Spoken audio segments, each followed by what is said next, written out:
Well, I'm excited to create positive change in the world. And that's what my life has been about, is creating positive change. I was in the healthcare field and I decided I wanted to help people before we get to the super disease state, although I still work with sick people in my sound therapy. But I know that there's big changes that we can make by coming together. And I know what's helped me in my life. So I want to teach people how to do that. You know, I've changed things like obesity, divorce, grief, you know, addiction, things that a lot of people would, and almost took me down too, honestly. But you know, the fact that if I can do it, we can all do it.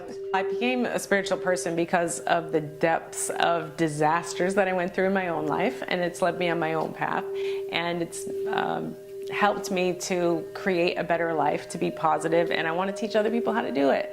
And what's really exciting now is, my daughter is a scientist, for instance. I'm not a scientist, but my daughter would always say, Mom, you know, you can't talk about science without citing real stuff, and it has to be from real universities, and it's got to be real, Mother. And she's taught me that she's right.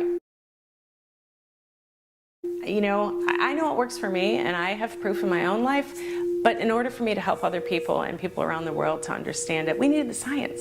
And the science is now catching up with it all and giving us this, this proof, if you will.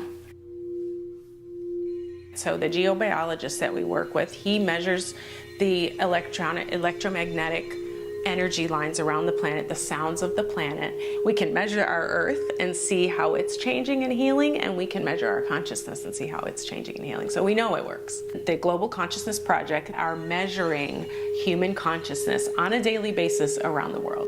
It's not an easy one to wrap your head around, but it is called the Global Consciousness Project, so anybody can go and Google them. This is founded by someone from Princeton. These are smart people, and it's a complex science, but they're doing a great job at giving us real live data to show us that we do affect each other and we affect our planet.